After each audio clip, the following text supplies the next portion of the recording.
is soft. Holy Charmin.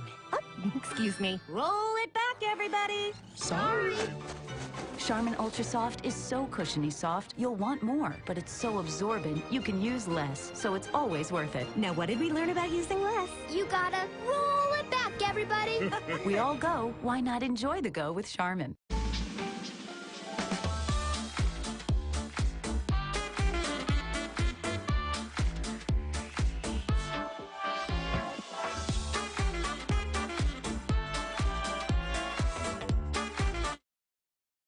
That's a pretty tight spot. Watch this. Of course your Buick parks itself. That's so you. It's just up here on the right. Of course you know where we're going. That's so you. Kinda got a sixth sense. And a head-up display. They're here. Hit the field, warm up. You brought all these players in your Buick? Yeah, So you.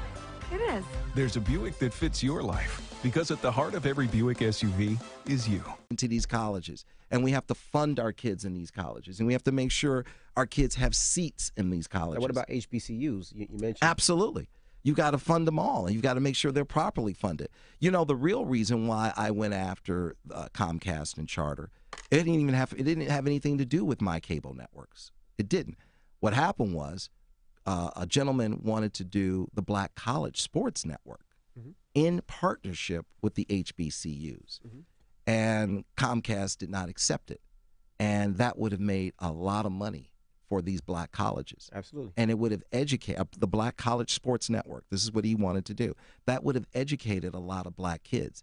And when they didn't do that, that's when I came off the bench and said, okay, I'm going to light you up like a Christmas tree. Okay?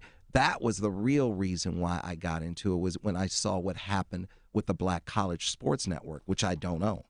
I just knew. Why didn't you buy it? I just knew. I just knew that these black. I like that talk. Right? I knew that these black colleges were going to benefit, and these black kids were going to get the education that they deserved and not have to pay.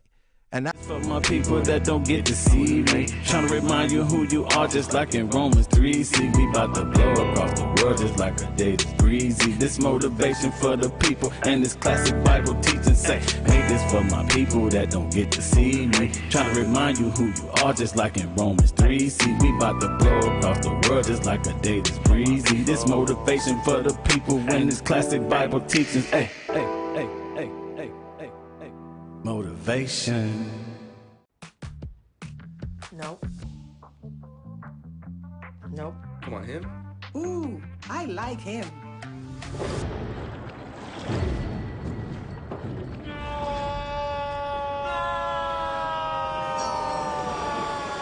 Quick, the quicker picker-upper. Bounty picks up messes quicker, and each sheet is 2 times more absorbent, so you can use less. He's an 8. He's a 9. Bounty, the quicker picker-upper.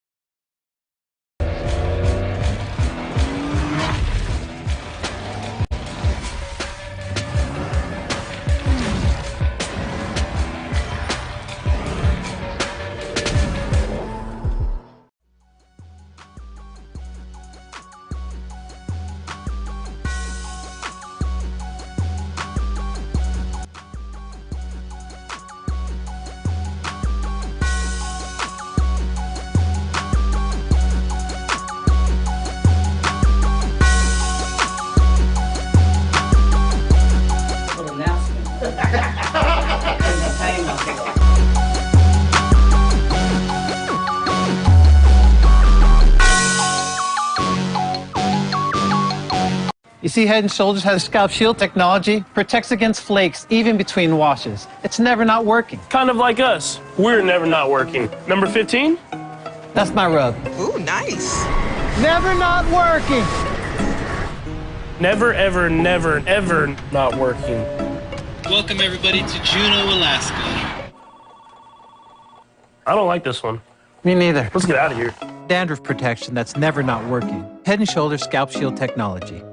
At CDW, we get speed as the new currency of success. Our team spends way too much time tending to outdated applications and software when they should be focused on driving application agility and innovation. CDW Amplify Development Services modernizes software and application development to help accelerate innovation and digital transformation. So you mean building new applications, UI, and mobile interfaces? Well, you said you needed to innovate more quickly. Oh, so he's a listener. To do more at scale, trust CDW Amplify Development Services.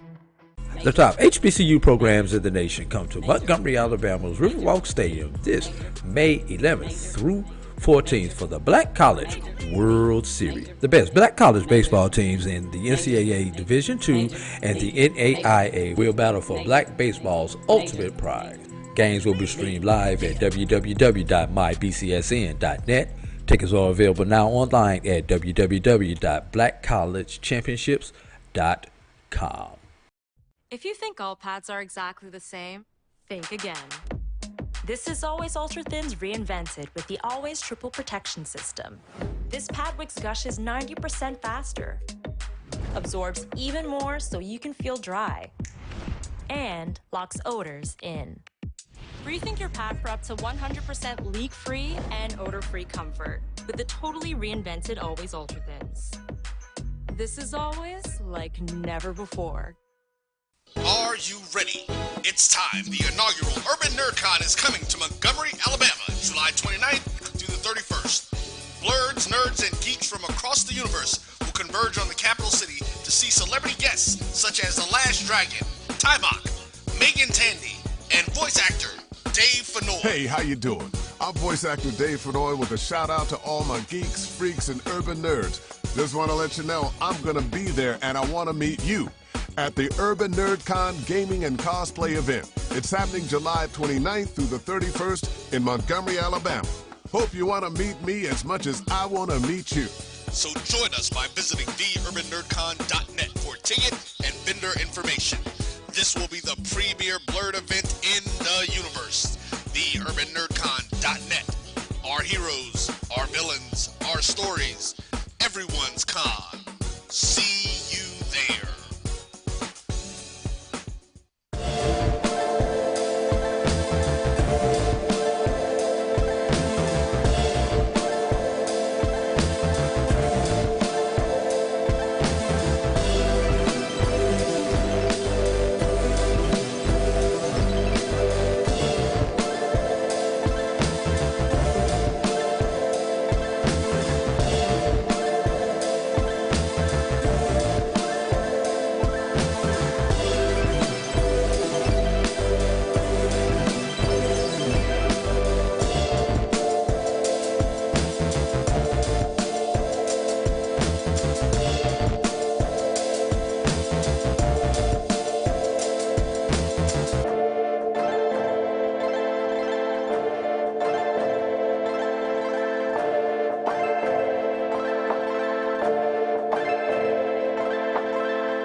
A pleasant good morning to everyone, and welcome to another edition of the Carlos Brown Show right here on the Black College Sports Network. Yours truly, Carlos Brown, here on a beautiful Saturday morning, May the 7th, in Baton Rouge, Louisiana. Coming up on today's show, the guest menu looks like this. For May 7th, Charles Edmond will join me here as special guest host. Also, Coach Carlos James, head baseball coach at the University of Arkansas Pine Bluff, will join me. And then in hour number 2, Coach Vann Pettaway. Of course, he is the Coach Brown Show's basketball analyst. and his assignment going forward, at least until middle of June. Our NBA analyst as well. And then last but not least, from Inside HBCU Football is Brandon BJ Jones. That's the guest menu for today's edition of the Carlos Brown Show. I'm going to bring in Charles Edmond on today's show. He's going to be joining me from somewhere, and we'll get to him in a few minutes. Well, wait a minute. Is that Charles Edmond? I don't think so. At least I see on my screen. But here's what's trending on the Carlos Brown Show. 4 players drafted or selected in the 2022 NFL Draft. We do have that graphic for you that we hopefully will be able to put it up for you. Also, the swag baseball race is coming to a finish. And then after that, it's going to be the 2022 swag baseball tournament. Also, the softball seedings are out for 2022, and they start Gulfport, Mississippi, Tuesday. We'll have the latest information on that as far as the seeding for SWAC softball. Also, on a sad note, Southern University mourns the loss of Elena Miller, who tragically took her own life. Our thoughts and prayers go out to the Southern University family. Also, the Miller family. Just tragic. And when you think about that situation, always check on your loved ones. Nobody knows sometimes what's going on, from a mental standpoint.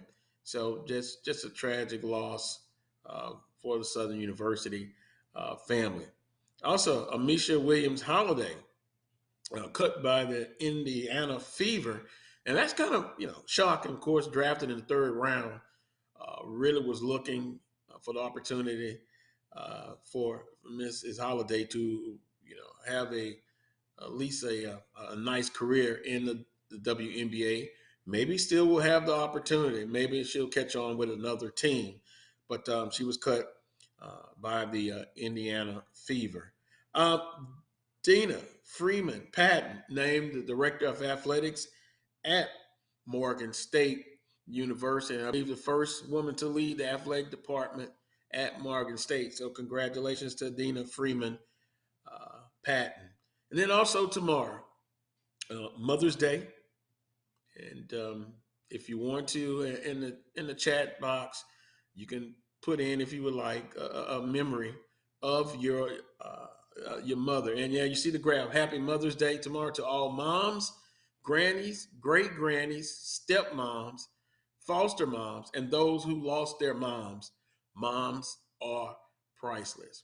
Couldn't say it any better than that.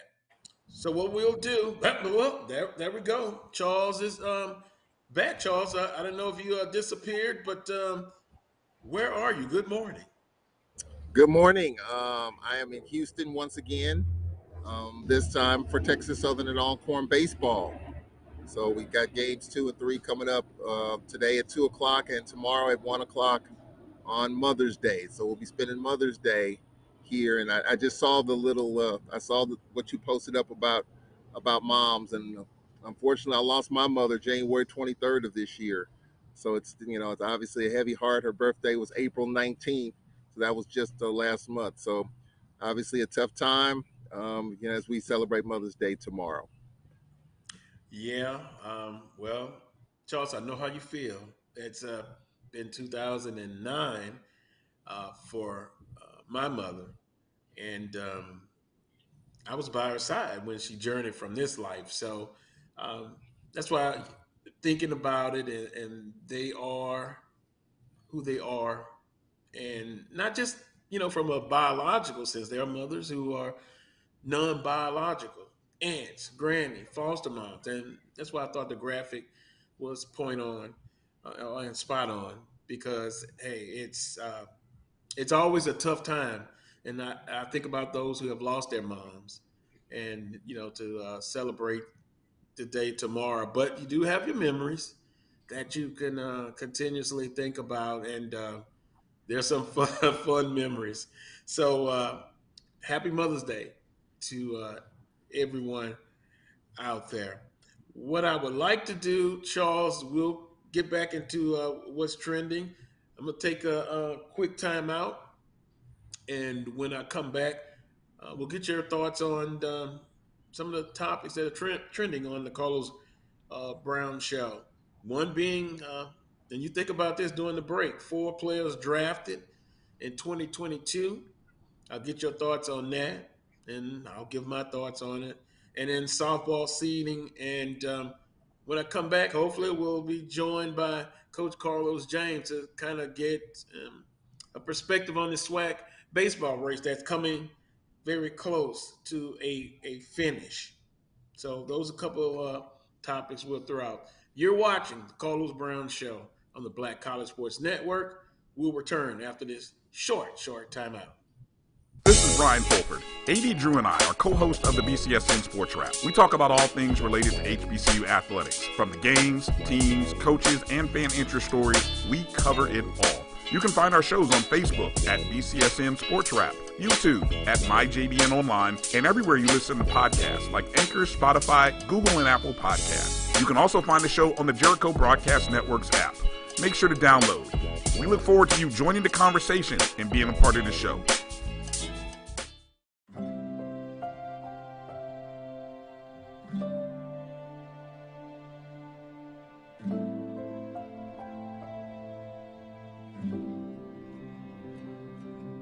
Whether it's advice on managing your anxiety or tools to help you stay grounded, Coping-19 provides a range of resources and self-care tips to help you cope with this pandemic.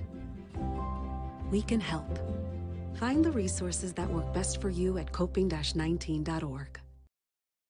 It's been difficult because I hadn't been able to see my grandchildren. An expression on someone's face when you do something nice for them.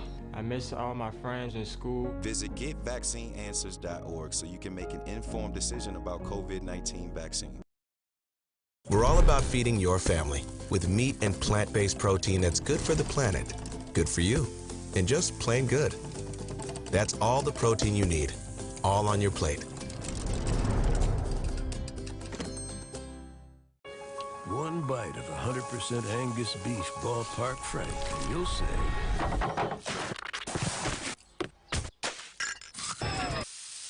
hello, summer. Oh yeah, it's ballpark season. Follow the Black College Sports Network and all of our shows on YouTube. You can find us at MyJBN Online and on all social media at MyBCSN1. Charmin Ultra Soft has so much cushiony softness, it's hard for your family to remember they can use less. Sweet pillows of softness. This is soft. Holy Charmin. Oh, excuse me. Roll it back, everybody. Sorry. Charmin Ultra Soft is so cushiony soft, you'll want more, but it's so absorbent, you can use less, so it's always worth it. Now, what did we learn about using less? You gotta roll it back, everybody. We all go. Why not enjoy the go with Charmin?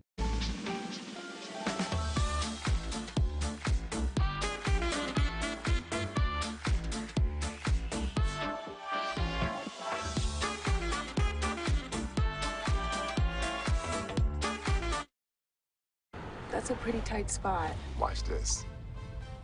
Of course your Buick parks itself. That's so you. It's just up here on the right. Of course you know where we're going. That's so you. Kinda got a sixth sense. And a head-up display. They're here. Hit the field, warm up. You brought all these players in your Buick? Yeah. So you. It is. There's a Buick that fits your life because at the heart of every Buick SUV is you. Into these colleges, and we have to fund our kids in these colleges, and we have to make sure our kids have seats in these colleges. Now, what about HBCUs? You mentioned. Absolutely. You got to fund them all, and you've got to make sure they're properly funded. You know, the real reason why I went after Comcast and Charter, it didn't have anything to do with my cable networks. It didn't. What happened was a gentleman wanted to do the Black College Sports Network, in partnership with the HBCUs. And Comcast did not accept it. And that would have made a lot of money for these black colleges. Absolutely. And it would have educated the Black College Sports Network. This is what he wanted to do. That would have educated a lot of black kids. And when they didn't do that, that's when I came off the bench and said, okay, I'm going to light you up like a Christmas tree. Okay? That was the real reason why I got into it, was when I saw what happened with the Black College Sports Network, which I don't own. I just knew. Why didn't you buy it? I just knew. I just knew that these black. I like that talk. Right? I knew that these black colleges were going to benefit, and these black kids were going to get the education that they deserved and not have to pay.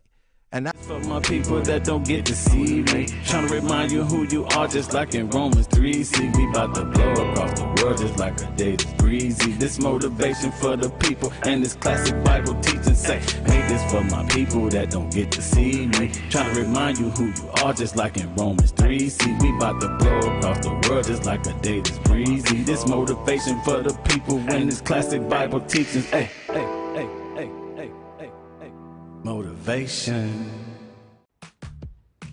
Nope. Nope. Come on, him? Ooh, I like him.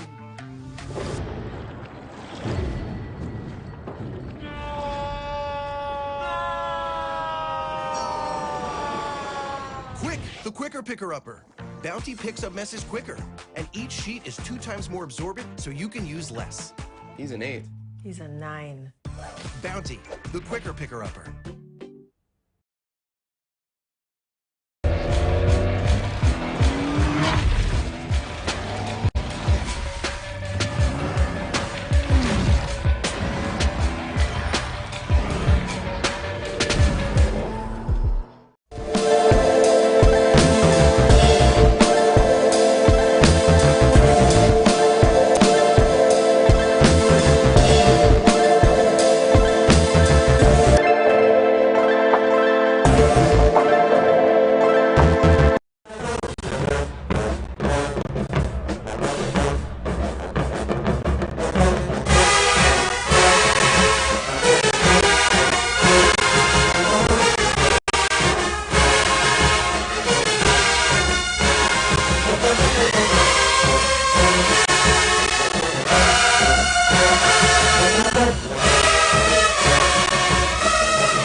Right here on the Black College Sports Network, had to make some adjustments. Charles, it's all about adjustments sometimes. Can you make them? If you can't, can you adjust? So that's what we have established to do. Thanks to Melanie Lucas producing today's show. Charles, 4 players drafted in 2022 from HBCUs. Your thoughts on that? What went on this last weekend? Glad to see it. Glad it's happening. You know, it's a good start. I think Doug Williams said it well. It's a good start. It's a good first step. Now that we've got that, a bunch of undrafted free agent contracts being signed as well, we kind of knew that was going to happen. I'm glad to see it. And, you know, for all the talk and what couldn't have going to happen, I'm glad to see it happening now. And now the question is, you know, going forward, you know, will they make those rosters? You know, Queel Glass, you know, he's in a great situation playing under the GOAT Tom Brady in Tampa. And I think that's a heck of a situation there. I'm just glad to see it, Carlos, because this time last year we were angry and frustrated. I think for some people, they're just wondering why some players got drafted over some of their favorite players at HBCUs. But, you know, that's water under the bridge now. I get their concerns and I understand their frustrations. And I'm frustrated, too, as a fan of the SWAC. But I'm also glad that we're getting the opportunities. And now what can we do with it from here? That's the next step. Well, yeah, some progress has been made.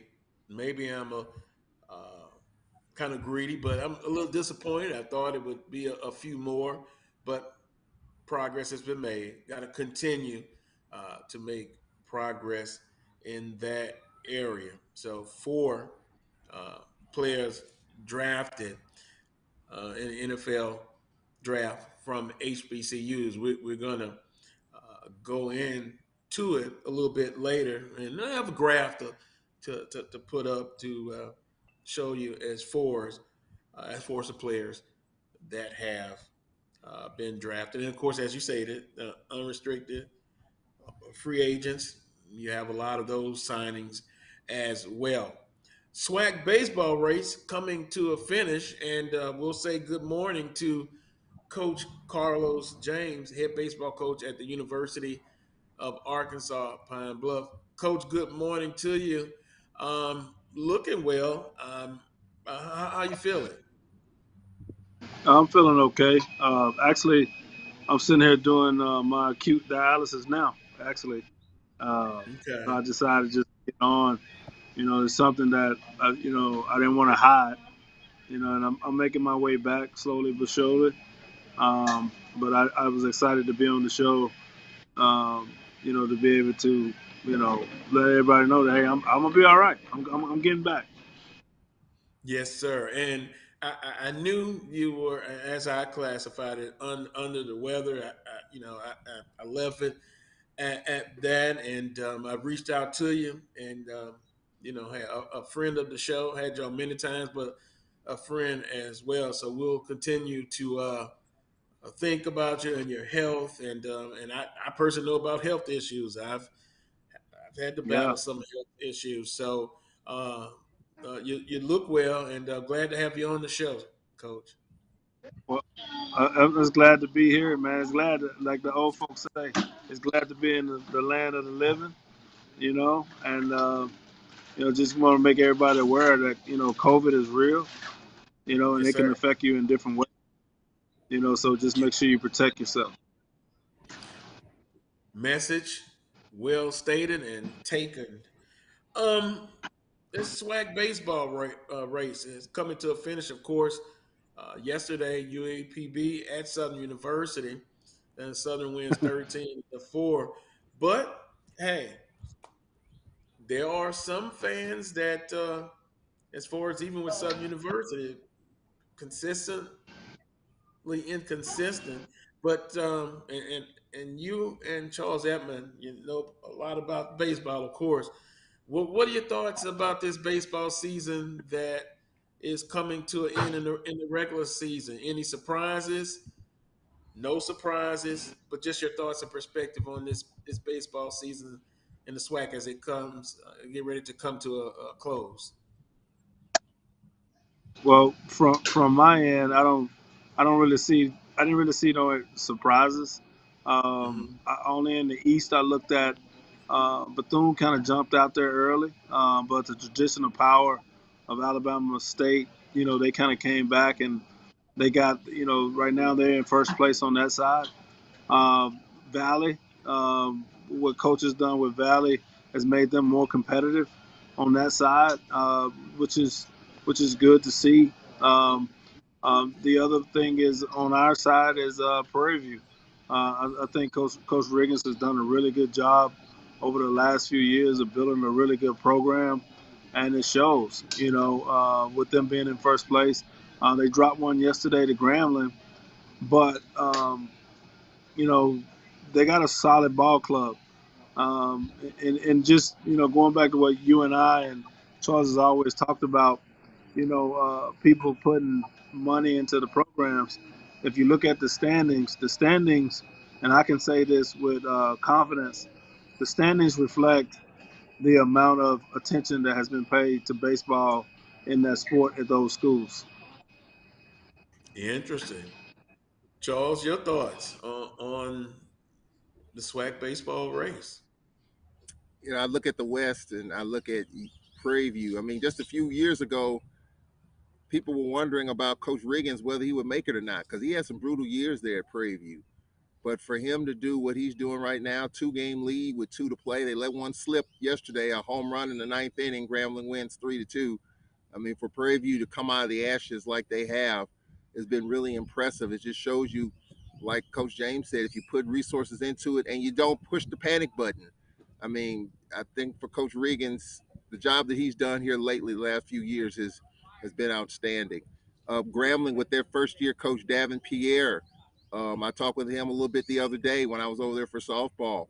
I mean, Grambling just keep fighting and battling. I mean, they are a team to be reckoned with. They got Shamar Page, who threw a perfect game against Alcorn. They got some solid pitching, and they just keep on fighting, man. You know, in Texas Southern, they started out fast, but then they're kind of right there in the mix. You know, could be potentially a 2 seed or a 3 seed. They'll be in the tournament. And then Southern University, they're kind of like they were last year, Carlos. You know, no one's really talking about them. They're sitting there 13-9, and you know, if you forget about them, they're going to hoist that trophy coming up here in a few weeks. So on the Western side, definitely not too much of a surprise, albeit Prairie View really is the one that just kind of stands out to me. Alabama State kind of came out of the weeds on the eastern side. They kind of stumbled early, but you know they've really done a nice job. Coach Vasquez over there, taking over from Melendez, has kind of kept that ship steady at 16-4. The AMU first year in the conference, 15-6. Bethune was the talk of the conference for a while. They've lost 4 in a row now. You know, Jackson State's kind of figured it out a little bit. They won 2 in a row. They started out really, really poorly, but they've kind of found their footing just a little bit. Valley's improved, and I think Alabama A&M will be improved as well. So I think SWAC baseball is what it's always been. It's uncertain. You know, you forget about a team and they come out of the bushes. If you think a team's going to run away with it, then they fall back in the pack. And now you got 2 more teams in there to kind of make it a little bit more intriguing. And what's going to be interesting, you know, there was some conversation I was having during the week with some baseball purists, I'll put it that way.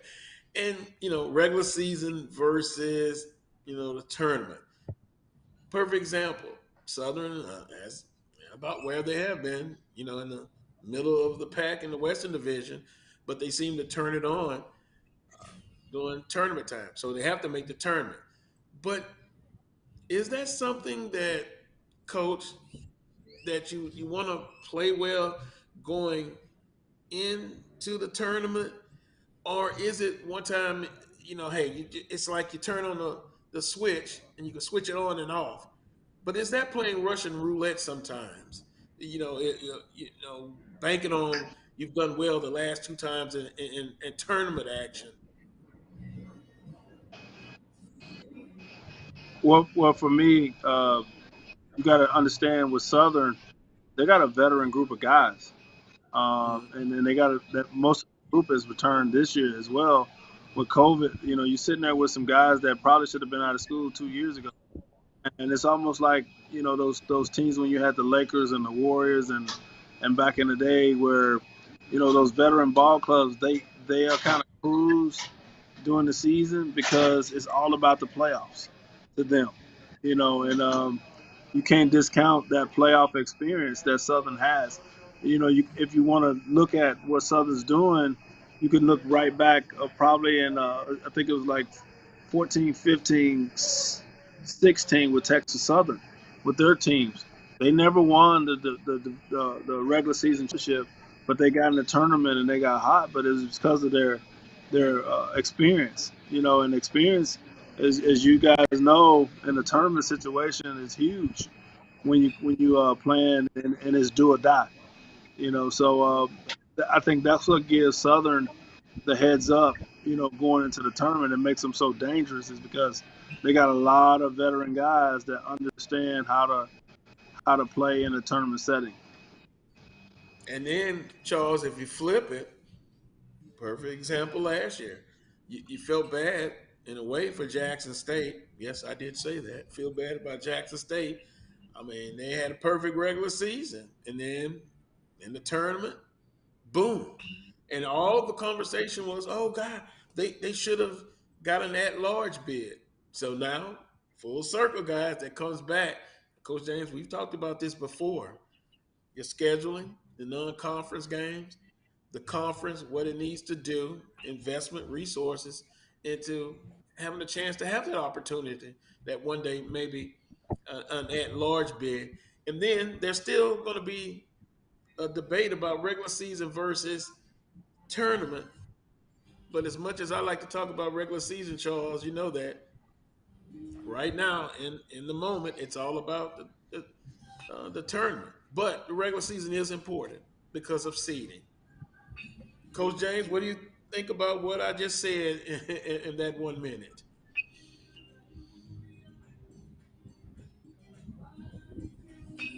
I think we may have lost Coach James. But Charles, tournament versus the regular season. I like to have both. Play well in the regular season and win the tournament.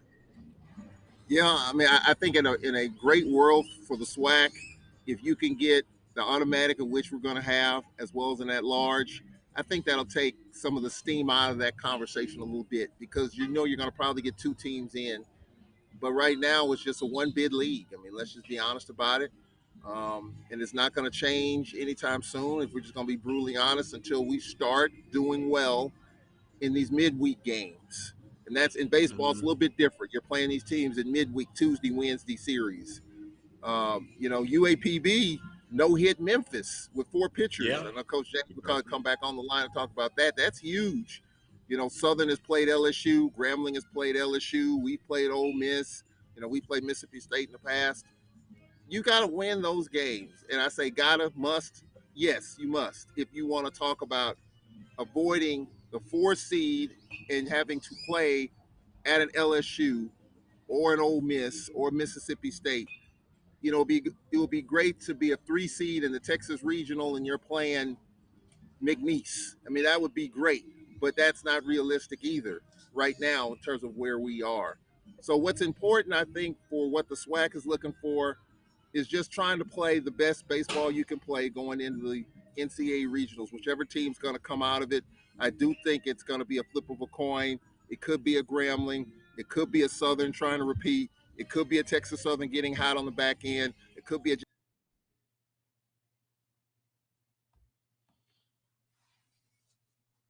Well, what we'll do, we'll take a timeout, and hopefully we'll be able to be joined back by Charles Edmond and Coach Carlos James, head baseball coach at the University of Arkansas, Pine Bluff, because I definitely want to get his take on the importance of the midweek games. How important are they to winning those midweek games? We'll take a timeout. You're watching the Carlos Brown Show on the Black College Sports Network. I'll be right back.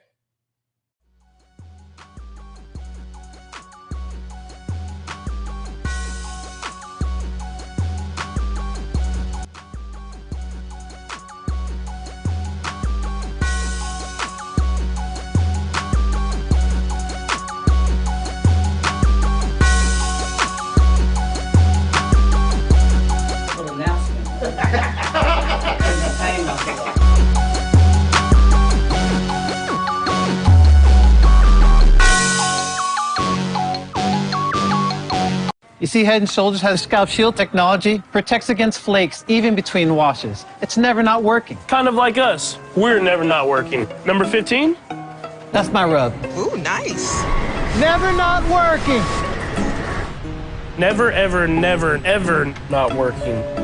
Welcome, everybody, to Juneau, Alaska. I don't like this one. Me neither. Let's get out of here. Dandruff protection that's never not working. Head & Shoulders scalp shield technology.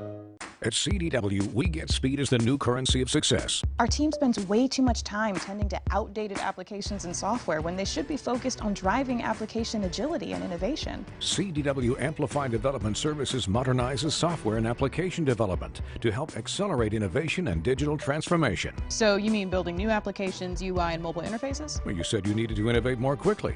Oh, so he's a listener. To do more at scale, trust CDW Amplify Development Services. The top HBCU programs in the nation come to Montgomery, Alabama's Riverwalk Stadium this May 11th through 14th for the Black College World Series. The best Black college baseball teams in the NCAA Division II and the NAIA will battle for Black baseball's ultimate prize. Games will be streamed live at www.mybcsn.net. Tickets are available now online at www.blackcollegechampionships.com. If you think all pads are exactly the same, think again. This is Always Ultra Thins reinvented with the Always Triple Protection System. This pad wicks gushes 90% faster, absorbs even more so you can feel dry, and locks odors in. Rethink your pad for up to 100% leak-free and odor-free comfort with the totally reinvented Always Ultra Thins. This is always like never before.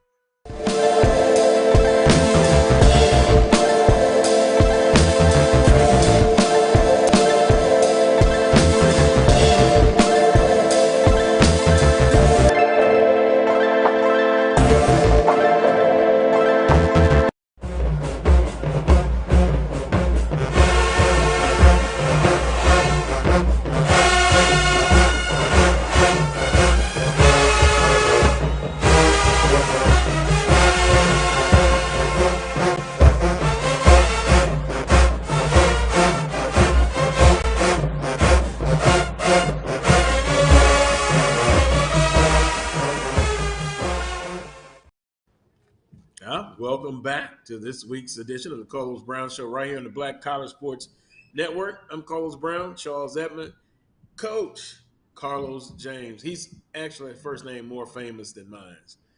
He's number one on the list. Coach, we lost you, but I'm glad we got you back.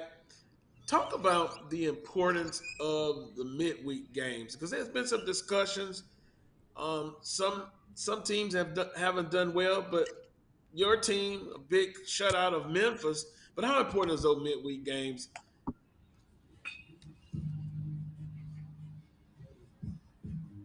Were you able to hear me, Coach? Could you ask that question again?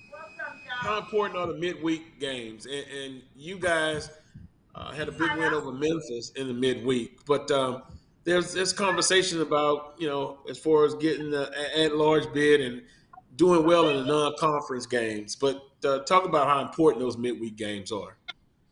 I think they're very important to have the week games when you're trying to get that at-large bid, especially now with the way our conference has expanded with adding Bethune and Florida A&M, which is giving us a higher rating, so to speak.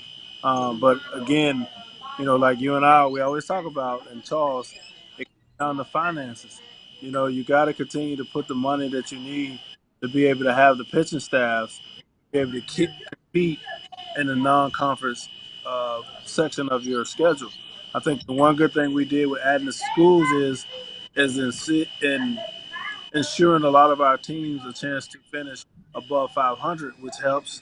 But also, you got to have enough pitching to be able to go and win those games against at least those mid majors, and then maybe upset a SEC team or two, and then able to get you in a position for that large bid. But it just still comes down to their finances. And I know I've been beating that dead horse for now 12 years, but it seemed to be true. And like I said, just look at the standings in the SWAC. The people that care more and put the most money into baseball, they're at the top. But still, there's another level there that we have to get to be able to compete with those mid majors and those lower tier. That American Athletic Conference, those conferences like that, where we can jump them. So I think we're on the right track, though. We really are. And you'll start to see, your Bethunes, your Alabama States, your Jacksons, Grambling, Southern, Prairie View. If they keep going like they're going, Texas, we'll start to get those pitchers, especially with the transfer portal and all like that, to where we can have a solid pitcher staff of at least 13 pitchers. Like most SWAC teams, you probably we used to have 1.5 good pitchers. Every team has 2 really good starters, at least at the top. And then they have a pretty decent bullpen. But I think just over the period of time, I think it'll get better. What has been the response from your ads and of course your presidents? We always talk about administrations that are sports friendly. Are they thinking? Are you guys thinking of starting to be on the same page? And what are the responses you're getting back? Yeah, I think we're we're headed that way. I think with the coaches that we have in our conference and the things that we're putting into place to make baseball back, I think it allows for the presidents and the ads to be able to see the product and go, hey, this is viable. And I think the other thing that we have is Dr. Charles McClellan, which is he enables us to be able to paint that picture a little bit better to our ads and our ads and our presidents for where we're going with the sport of baseball. So I think it's just a matter of time. I also, I think the Dion effect, and I'm gonna say Coach Prime, the Coach Prime effect is going to help baseball tremendously as well. We're visiting with Coach Carlos James, the head baseball coach at the University of Arkansas Pine Bluff, Charles Edmond. Charles, you just heard what Coach James said. We've had discussions over the years as well about just quite honestly, baseball, if invested in the correct way and the resources, it's a sport that can do well outside of the conference. And I guess Charles, you always have these discussions about, hey, yeah, you want to win your conference. That's the goal, but you want to have some success winning those non-conference games. You can look back to the 2003 era with Ricky Weeks and some of the things, but there are great baseball programs tradition-wise in the conference. It just needs more resources, as you guys have talked about. Yep, that's definitely the case. I mean, John Calipari said this a long time ago, and it still holds true today. You can talk about coaches and players winning championships, but a famous quote that he said: "Administrations win championships too," and that means administrations making the investment, putting the resources where it needs to be, and you see the top tier teams now. It's going to be different now because we're looking at with this name, image, and likeness, and of course, NCAA president's going to be stepping down. You could see a gap between the haves and have-nots in this thing, where there was a little bit more regulation. Now you're seeing a little bit less of that, it appears. So now we really are going to have to be a little bit more vested, a little bit more all in terms of trying to improve this conference, because now the big boys, the Power Fives, are going to there may be a Power Four, a Power Three, and then everyone else just trying to do what you can. I do think Coach Dr. McClellan being on the NCAA basketball committee, that helps. That he's in the room with some of those folks. I do think that will help us in terms of trying to make sure the SWAC is taken care of. So that's a good thing. But clearly the investment has to continue to be there.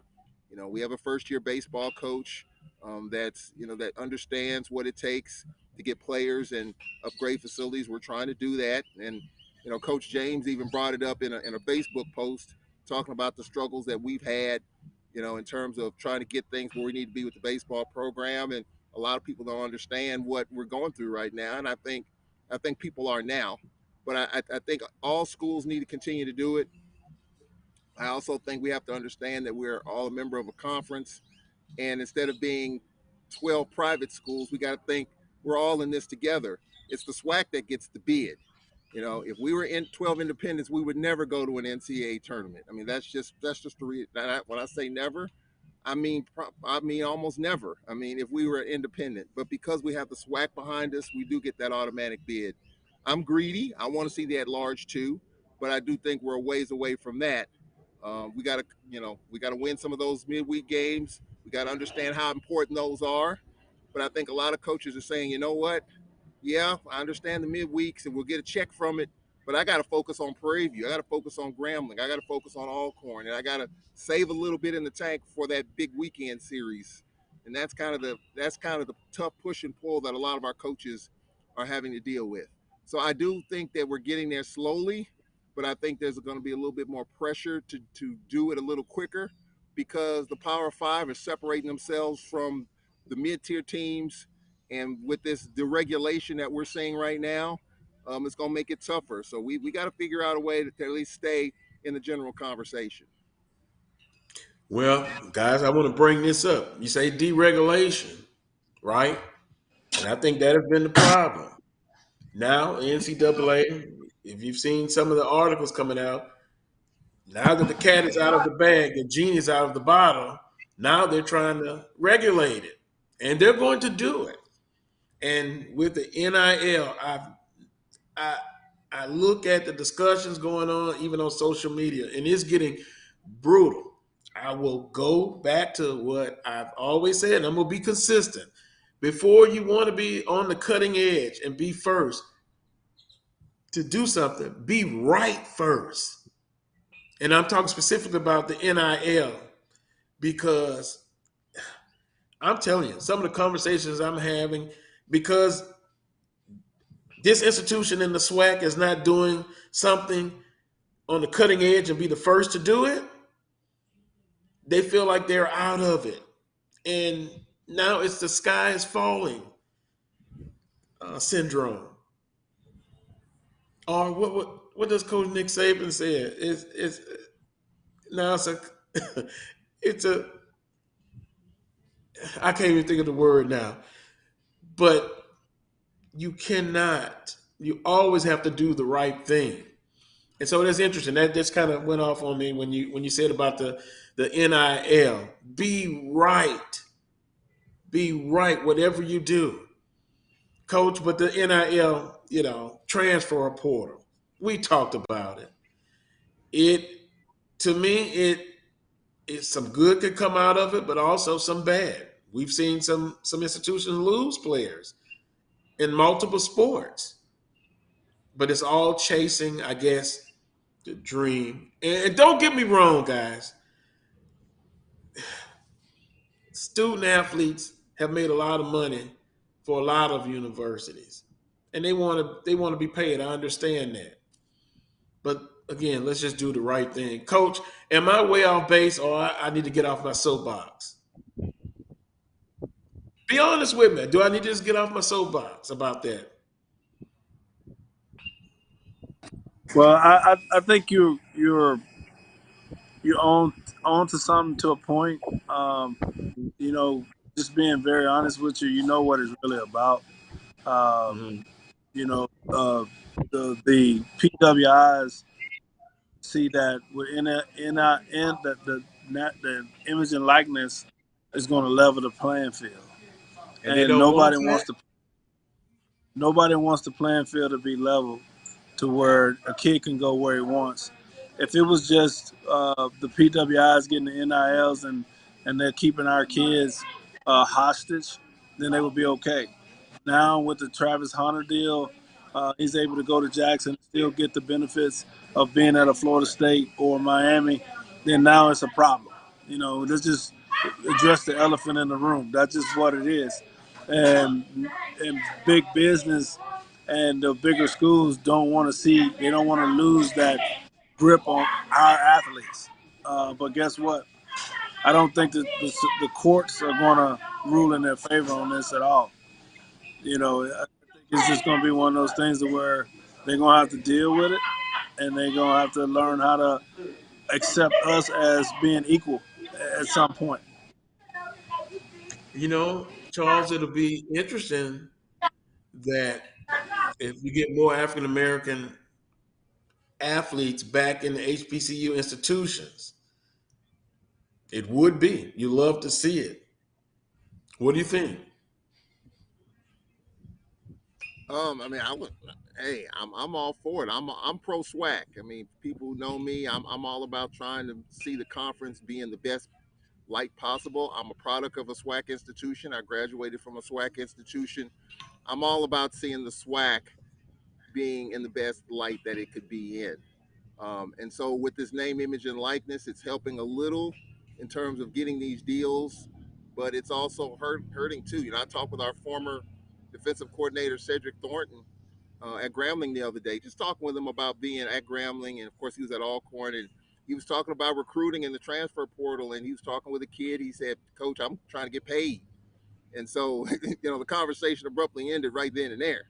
And I think that's probably what our coaches are dealing with right now. They probably won't talk about it, but I'm sure that's the other elephant in the room, that these players are trying to get paid. And if you don't have that inducement out there, it's going to be tough to get some of those high 3s and 4 stars and some 5s. So I think that's just kind of the challenge that we're up against. And I think it's a double whammy. You got NIL on one, then you got the transfer portal being out of hand on the other. And the NCAA is going to try to get a handle on both. Whether they're successful or not, trying to close these windows for when you can transfer certain periods on the calendar. I don't know whether or not it's going to work or not. I think it's too far gone, to be honest with you, to reel it back in. I might be wrong about that. I'm not a president. I'm not an AD, so I don't really have all those details. But it's way ahead of us right now, and to ramp it back, I think it's going to be tough. But I would love to see some of these athletes come to our schools because I think it helps the product overall, even in baseball. I look at a couple of our players in Angel Rosa and Ricky and Corey Wimberly way back in the day that were drafted. I would love to see more of that. I think Coach James would love to see more of that as well. And to get those kind of kids, those inducements, the NIL stuff's going to have to come into play. So, again, I think we're just in a whole new day, and I think we have to continue to figure out what it's going to take to get those 3s and 4s and 5-star athletes in all sports. That's interesting. Some would say it's political how they give out those stars. But nevertheless, the high school kids, wow. The traditional way of building a program from the high school as a freshman to senior, I know that is out because I remember last time we talked to you, Coach James, you said, hey, you got to win now. And basically, that's where we're at. So in other words, if I say free agency has come to collegiate athletics, that's basically what it is. The highest bidder. And then some of the unscrupulous things could happen. What's the term I've learned? Dropping bags. Recruiting wars. Coaches don't want to say it on the record, publicly, but off record. They'll say, yeah, they've run into situations with recruiting. And I think you guys just mentioned it. Some of the student athletes, hey, I went to visit this place this weekend.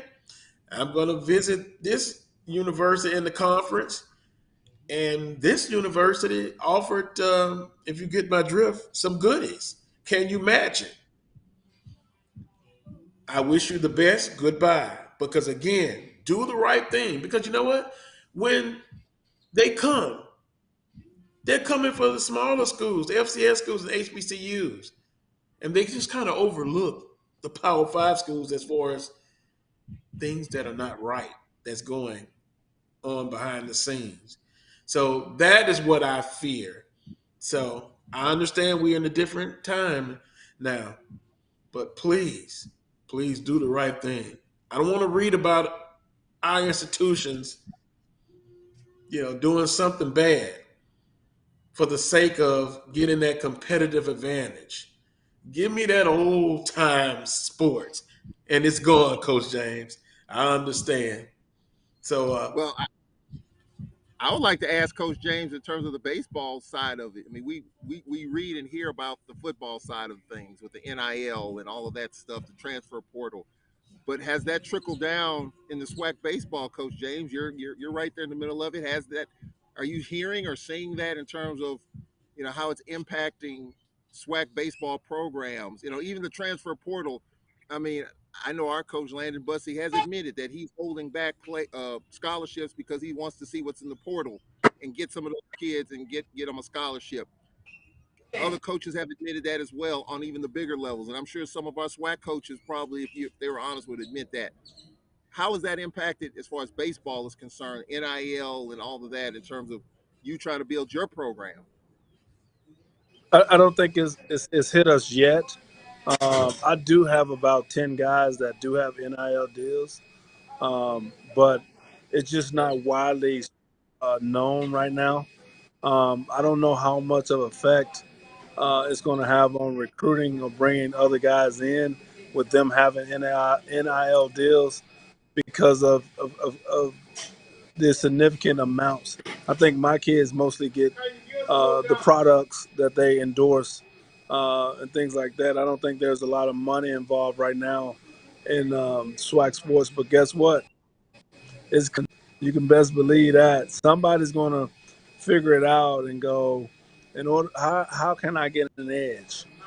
You know, and just to be honest with you, as a coach, I'm going to try to find the bigger businesses in my town and in my area, and if that works, it is what it is. It's part of recruiting.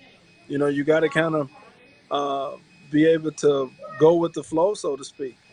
You know, so yeah, it's just one of those things that it's here now, and there's nothing we can do about it until they start to regulate it, because they're going to try to regulate it. But it hadn't affected us as much right now. And then I want to back up, talking about giving to the programs. Here this past week, about 50 of us were in this summit with the MLB Players Alliance, and they have come up with a way to try to help us bridge that gap between the haves and have-nots within our program. So look for something coming soon with the Players Alliance and the HBCU schools, with them helping us to be able to like maybe have better facilities and be able to get the technologies that we need to be able to be competitive on a national level. So I want to give the Players Alliance a shout out, and they're doing yeoman's work to try to help all of us bridge that gap. Now, that's what I mean by doing it the right way. That will be great news, and Coach, I will be looking for that announcement real soon. SWAC baseball race coming down the regular season, coming down to a finish. Let's do some predictions. It's fun to do it if you care to do so. We know how we kind of got a good picture of how the seedings could go, but we'll just put it this way, Coach. Who you see as the strongest team coming out, and who has the best chance of winning the SWAC baseball tournament, the 2022 edition? Well, I personally think that the East is the strongest right now, without a doubt, with the teams that they have over there. Um, I'm looking at Alabama State. I think Coach Vasquez, he's been pecking on that door, pecking on that door, pecking on that door, and I think it's his turn to be able to go ahead and kick it in and win that championship and get over. But it's not going to be easy. But I do think, and watch out for Jackson. Again, Jackson is sort of like what Southern was last year too. We talk about Jackson. They had their early struggles, but again, they have a championship pedigree. They've been there. They understand how to navigate through that tournament. So don't discount them as well. Prairie View has played well. They've done well in the tournament, and this may be their year to be able to at least get to the championship game. But if I had to put my money on it, I would put my money on Alabama State for this year. Charles? Man, um, the games that I've seen, it's kind of hard for me to nail one. I've always been a believer of the defending champs. You go with them until they're not. And I just have a sneaky suspicion that Southern just sitting in the weeds right now. Nobody's really talking about them. They're 13-9. They may have an outside shot at a 2 seed, depending on what happens. If Grambling wins today, then they won't be a 2. They'll be a 3 or a 4. I'm gonna stick. I'm gonna put my hat on Southern University. I would love to see the Braves get there, but it's been a tough first year for Reggie Williams. But I'm gonna put my money on the Jaguars just because they're the defending champs. Prairie View's had a pretty good run at it. I don't think they're quite there yet. Could be their year, but I'm not quite going there. I like Coach Vasquez, what he's done at Bama State, just quietly, just picking up where Coach Melendez left off. I like Bama State, but something tells me that Jackson State's going to be there when it's all said and done because of the fact that Jackson State hasn't been talked about. They're 10-12. They struggle, but they've kind of found their footing. I wouldn't be surprised if Jackson State plays their best baseball in the tournament, unlike last year when they played their best baseball in the regular season, going 24-0, and they their worst baseball of the year was the last game and a half of the postseason. So I'm gonna look at Southern University right now. I'm gonna look at Bama State and I'm gonna look at Jackson State. But if I had to put my money, I'm gonna say defending champ Southern University. I just think they have what it takes, the experience. This COVID year has helped them because a lot of players could have left. They decided to stick with it. They got another year, and all that's gonna go away now after this year. But I'm gonna put my money on Southern. I just like what they're doing. Coach James Charles just gave Southern the kiss of death. On that. and I try to be objective, and yeah, I know Southern defending back-to-back tournament champions, regular season, they're just kind of like hanging there, and then when the tournament time comes, they ramp it up. But it makes me think of the NBA in the playoffs. Sometimes the team banks on that a lot. And I understand what you're saying, the experience, the talent, turn that switch on, turn it off. One time you go to turn the switch on, nothing. The light bulb's not there. And that's what I hope. I guess I always concerned, but at the end of the day, I'll just make my prediction. It's going to be wide open. And I don't have a favorite right now. I'll leave it to you guys, the baseball expert. Coach, got to do this. Your baseball program, University of Arkansas Pine Bluff, is better days ahead. I see the facility upgrades going forward. Better days ahead.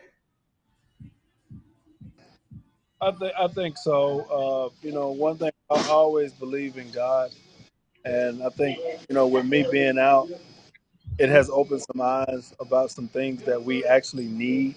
Because sometimes you have a person that kind of does everything, and now I think my administration is beginning to see all those things I've been asking for. They may end up coming to fruition pretty soon, with just being able to get extra coaching, uh, getting money to be able to hire the right coaches, to be able to have some continuity in my coaching staff, having a recruiting budget, getting some other things that we need for as video equipment and things like that to be able to compete. Because most of the time, like right now, there's the days of getting a written scouting report are over. Most schools got synergy and things like that, but we don't have. And now I think with me being out, and my assistants handling it, and my administration has been getting to see, like, when we start out a game without having synergy and things like that, we're already losing. So I think this God works things out the way He's supposed to, and we'll get the things that we need, and then you'll start to see us climb that ladder again.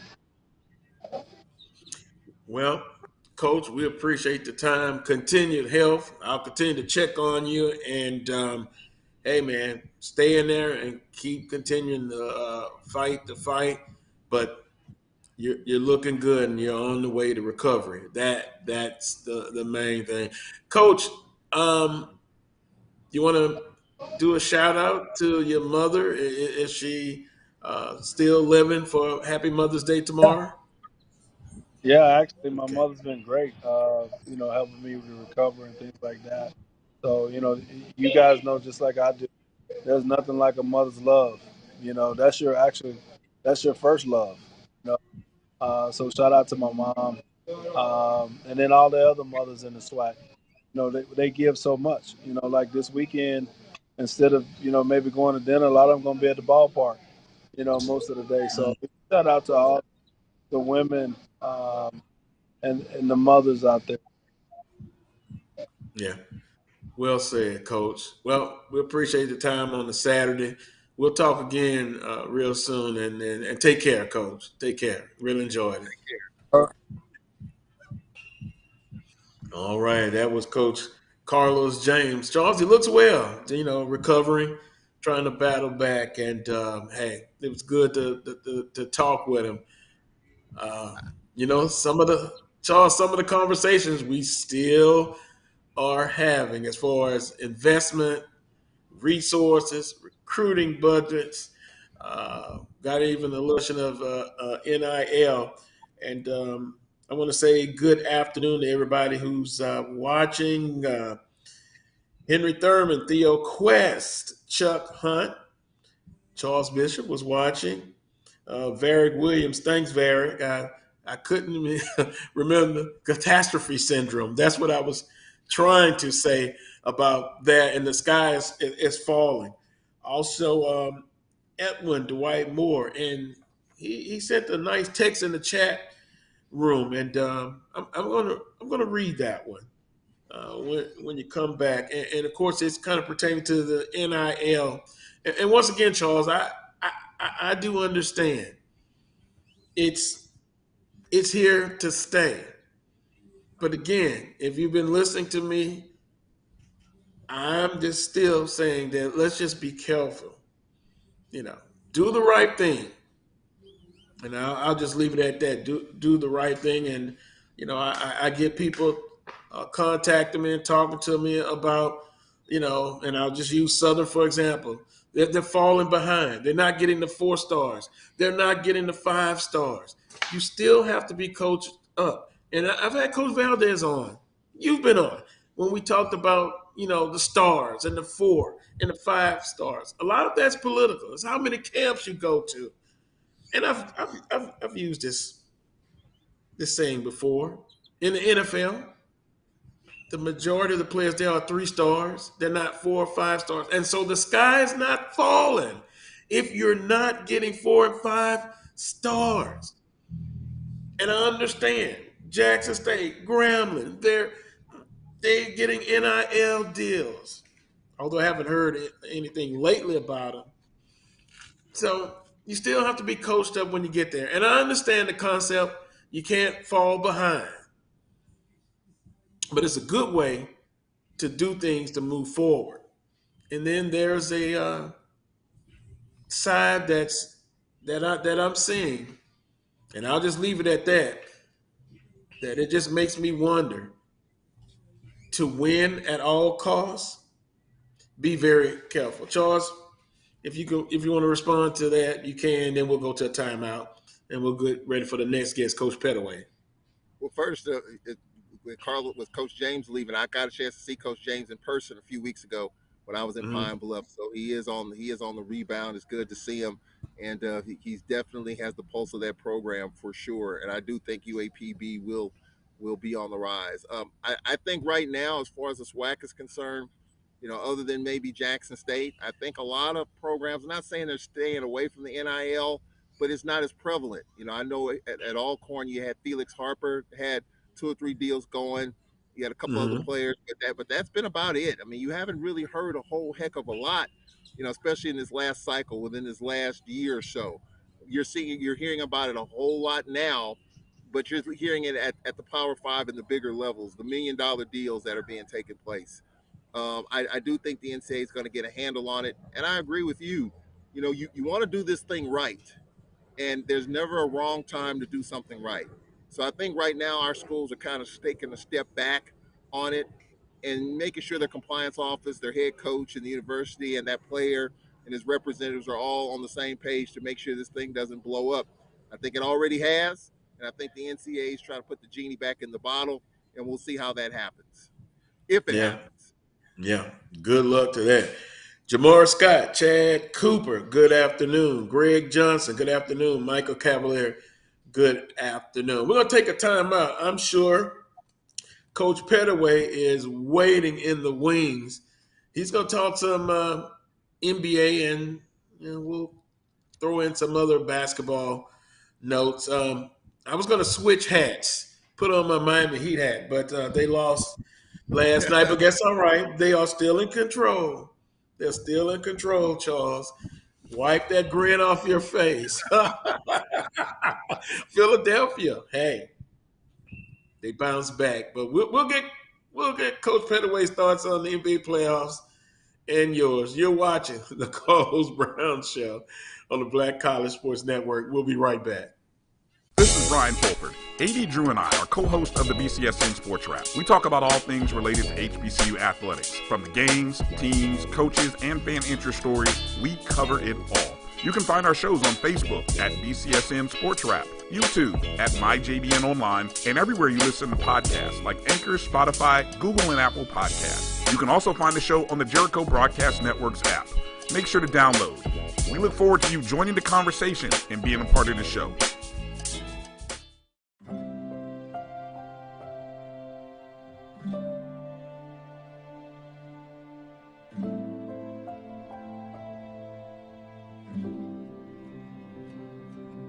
Whether it's advice on managing your anxiety or tools to help you stay grounded, Coping-19 provides a range of resources and self-care tips to help you cope with this pandemic.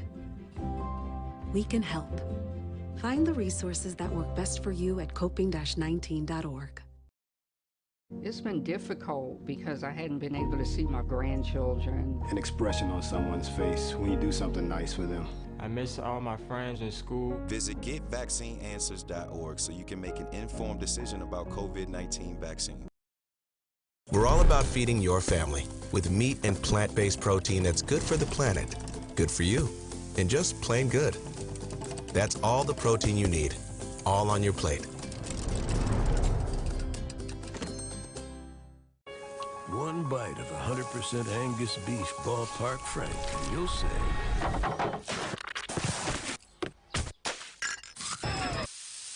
hello, summer.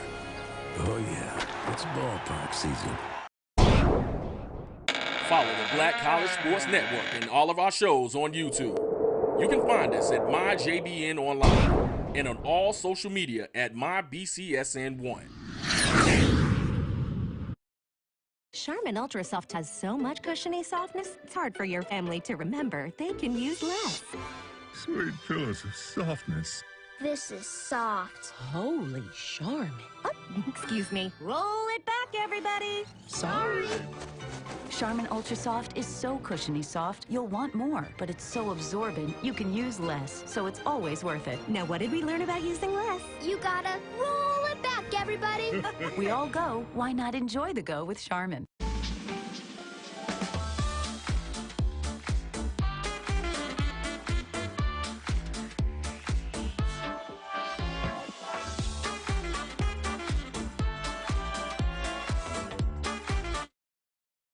That's a pretty tight spot. Watch this. Of course your Buick parks itself. That's so you. It's just up here on the right. Of course you know where we're going. That's so you. Kinda got a sixth sense. And a head-up display. They're here. Hit the field, warm up. You brought all these players in your Buick? Yep. So you. It is. There's a Buick that fits your life because at the heart of every Buick SUV is you. Into these colleges, and we have to fund our kids in these colleges, and we have to make sure our kids have seats in these colleges. Now what about HBCUs? You mentioned. Absolutely. You got to fund them all, and you've got to make sure they're properly funded. You know, the real reason why I went after Comcast and Charter, it didn't have anything to do with my cable networks. It didn't.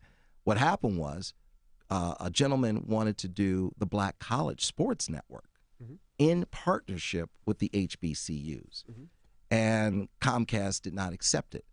And that would have made a lot of money for these black colleges. Absolutely. And it would have educated the Black College Sports Network. This is what he wanted to do. That would have educated a lot of black kids. And when they didn't do that, that's when I came off the bench and said, okay, I'm going to light you up like a Christmas tree. Okay? That was the real reason why I got into it, was when I saw what happened with the Black College Sports Network, which I don't own. I just knew. Why didn't you buy it? I just knew. I just knew that these black. I like that talk. Right? I knew that these black colleges were going to benefit, and these black kids were going to get the education that they deserved and not have to pay. And that's for my people that don't get to see me. Trying to remind you who you are, just like in Romans 3. See, we about to blow across the world just like a day that's breezy. This motivation for the people and this classic Bible teaching say, hey, this for my people that don't get to see me. Trying to remind you who you are, just like in Romans 3. See, we about to blow across the world just like a day that's breezy. This motivation for the people and this classic Bible teaching, hey, hey, hey, hey, hey, hey, hey, motivation. motivation. Nope. Nope. Come on, him. Ooh, I like him.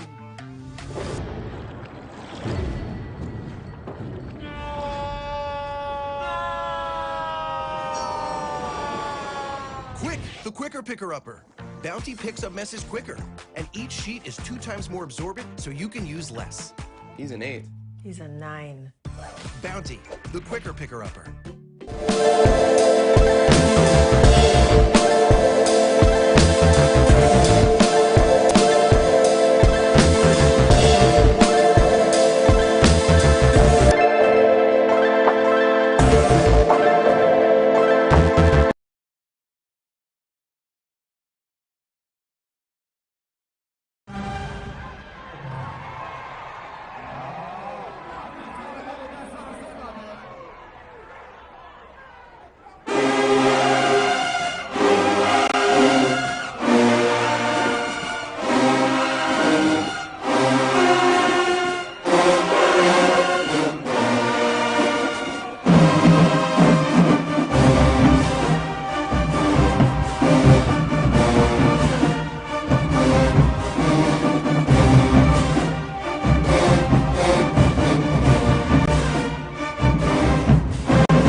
Welcome back to this week's edition of the Coach Brown Show right here on the Black College Sports Network.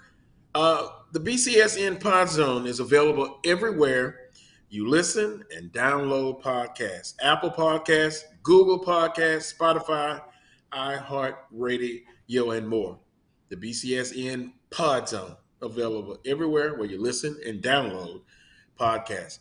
Good afternoon. Welcome back. Hour number 2, and we'll visit with the coach, Coach Vann Pettaway. Coach, good afternoon to you. Good afternoon, Carlos. I'm happy to be here. I'm happy to have you here. Charles Edmond also joining us here. Talk, Coach, a little NBA, and I was going to put my Miami Heat baseball hat on, but they took it on the chin last night. Stop it, Charles. Stop it. And so, hey, but this NBA playoffs has been very exciting, and you still got some competitive games going on. Coach, your thoughts on the semifinals in both the Eastern and Western Conference? Well, in the East, of course, Miami went down last night because Embiid made his return last night. I thought he had a fantastic game. He gave him a double-double. He didn't score the points that he normally scores, but he was real solid in all phases of the game. He did it on both ends of the floor. He rebounded. He played defense for him. So I was.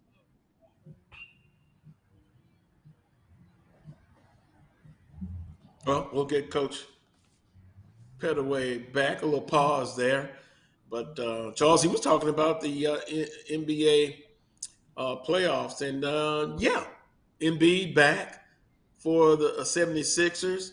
And let's be honest, I don't think anybody – and I know the national prognosticators, the Stephen A. Smiths, and all of them thought it was going to be a sweep. I never took – sweep meaning Miami over Philadelphia. I knew Embiid would come back. And albeit his presence on the court, he's a space eater. He just changes the game offensively. Some have argued that they would pick him as the MVP. But I'm going to throw a shout out to Maxey. I thought, he's a young player from University of Kentucky. To me, he was a big difference in the ball game last night. And then also, Philly. Yeah, and Philly's defense, they upped the pressure, and they just made Miami uncomfortable in taking their shots. But, Coach, I was saying Maxey, to me, and Harris, but Maxey, this is a young player that's great speed on the court, and he brings the energy. Right, he does a lot. He does a lot of things. A lot of people depending on Harden, but you got to look at some of the other guys they've got to be the ones that bring things home for him. And like you said, Maxey, he's an outstanding player. His quickness, his toughness, I think he brings another element to the table. And then of course Tobias Harris, he does an outstanding job for them also. And then for your Miami Heat, they got to have more people stepping up. You know, they just can't rely on Butler to do everything. They got to have some other people that's got to step up. With Embiid back, you know, that was going to be a big load for them to handle anyway. And so as long as he's healthy, I think Philadelphia will be in this series. And then on the other side in the East, Boston and Milwaukee, they're one apiece. Al Horford, I think, has been a big difference for Boston. He's played well, even though, you know, most of the people going to put everything on Marcus Smart and Bryant. And then, of course, you can't do anything to me with Boston unless you include the Williams brothers. That's Grant and Robert. You know, those are two unsung heroes on that team, and I think they have a lot to do with their success. So I think they have to continue to play. And then when you look at Milwaukee, you know, everybody knows that Giannis is going to get his, but you got to have other people like Lopez he's got to be a rock in the middle for them. Drew Holiday has to play special, and Grayson Allen has to continue to get them some outside shooting in order for Milwaukee to do some things. So in the East, this is still an exciting race. You know, we're going to get the game 3 today for Boston and Milwaukee. I'm looking forward to it. The playoffs have been very exciting, especially in the East. Now, when you look out West, Phoenix has a 2-1 lead over Dallas, with Dallas winning that game last night. And of course, when you talk about Dallas, you still got to have some other people that's got to step up. Jalen Bronson, he had 28 last night. You know, everybody's going to look at what Luka did with his 27, his double-double. He's one assist away from having a triple-double. But it's the other people, Bronson, Spencer Dinwiddie. Those are people that got to step up if Dallas is going to continue to be strong. They spoiled Chris Paul's birthday on yesterday, but I expect Phoenix to bounce back. That was his birthday. That left a sour taste in his mouth. But between Paul and Booker, they still got to have some other people to step up. Jay Crowder. I like what McGee is doing coming off the bench, giving them some stability. And then my guy is Mikal Bridges. I think he brings an element to that Phoenix team that gives them an opportunity to defend. They got a guy who's a two-way player. He can give them baskets, and he plays good defense. So Phoenix and Dallas, that's a great series. And then of course, Memphis and Golden State. Ja Morant, he's got to have help. Jaren Jackson's got to stay out of foul trouble. You need Tyrus Jones to step up and play a big game. But to me, one of the key players for Memphis, Kyle Anderson. Kyle Anderson is a big-bodied person that can do a bunch of things on the floor. He can pass. He can shoot it. He can set the table for other people. And then, of course, when you look at Golden State, even though it's 1-1, Stephen has to have other people that give him help besides Klay Thompson. I think our man Jordan Poole is showing everybody, he's showing the world that he's a part of that team. He's a part of that big three with Klay Thompson and Steph Curry shooting the basketball. And then, of course, they got Draymond Green setting the table for them. So that's why the NBA playoffs is so exciting this year. You just got a multitude of teams that are giving it their all, and you got people that are stepping up other than the main stars on the team. And I think that, along with injuries, is going to be the key down the stretch. Visiting with Coach Vann Pettaway and Charles Edmond. Charles, watching the games, and Coach Pettaway, you can join on this part as well. I look at the teams, and in particular Philadelphia. Not that I'm picking on Philadelphia, but isolation plays. Before Embiid came back, James Harden, and you've seen the conversation about James Harden. Doesn't have it. I thought he did pretty well yesterday. He's not the same player that he was in Houston. Also, Luka at Dallas. before then, last night they ran a lot of isolation plays. And from what I just heard, Charles, from Coach Pettaway saying, it's what the stars can do, but when teams have been able to bounce back from losses, it's been the quote unquote others, right? The role players. We could call them that.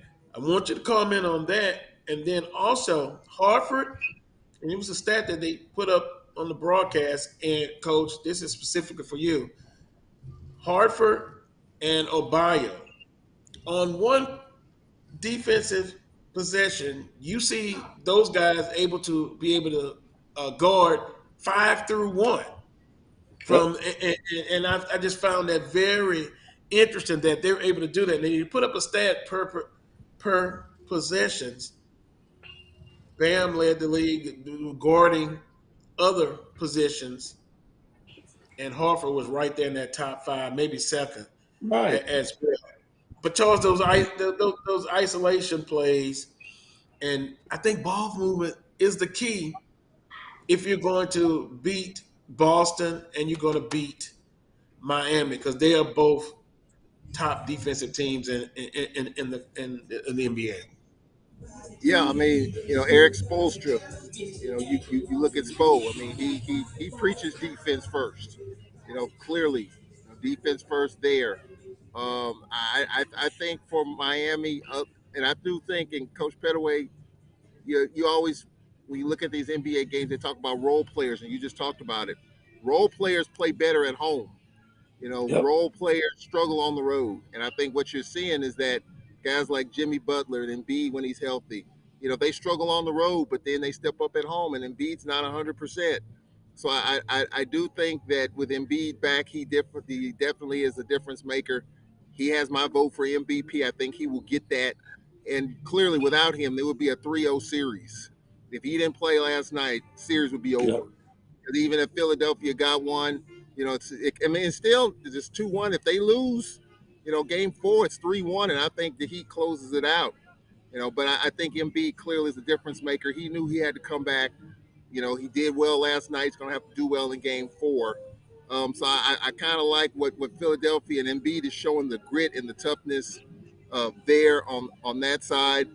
I think that Boston series, that Boston-Milwaukee, is really an intriguing series to me. You got Giannis. He's so humble, won the championship last year, and you just wouldn't know it just talking to him and hearing what he has to say. But Giannis clearly makes that team go. I like Milwaukee in terms of Drew Holiday. He played in New Orleans, and Allen and Lopez. I like that team. But I think, again, I'm one of those, you go with the champs until they get knocked off. And so I have Milwaukee winning that series. I'm a Laker fan. My Lakers are not in it, but Golden State's the next best thing to me to Showtime. And, with Golden State and Poole, he's the real deal, guys. Yeah. He's the real deal, Lucille. Yeah. And so I think decisions are going to have to be made with that organization in the offseason. You're going to do something with Clay, Draymond. I mean, that's been talked about in some of these articles too. Like Golden State's got some decisions to make with Poole. But I like what Golden State is doing there as far as that series with Memphis. Ja's the real deal. Phoenix, Dallas. I like Chris Paul. I'm pulling for him to win a ring. Pulling for Monty Williams, considering what he's been through. I do think Phoenix is the better team. I see Phoenix winning that series. It may be 6, but I don't see it going any further than that. It might be 5. I just think Phoenix is just a better team. Right. I agree with you. And going back to Golden State, Andrew Wiggins is a big key too. Andrew Wiggins has to play well in order for Golden State to accomplish the goals that they're going after. And I would hate to be in that front office after the season, because you are going to have to make a decision, because Poole, you're wasting his talent if you're holding him back. They got to let that guy go. And when I say go, I'm talking about they got to put him in a position where he can do his thing every night. And the only way you're going to do that is you're going to have to start this guy. And so where does that leave you with Clay? That's a big decision in the offseason.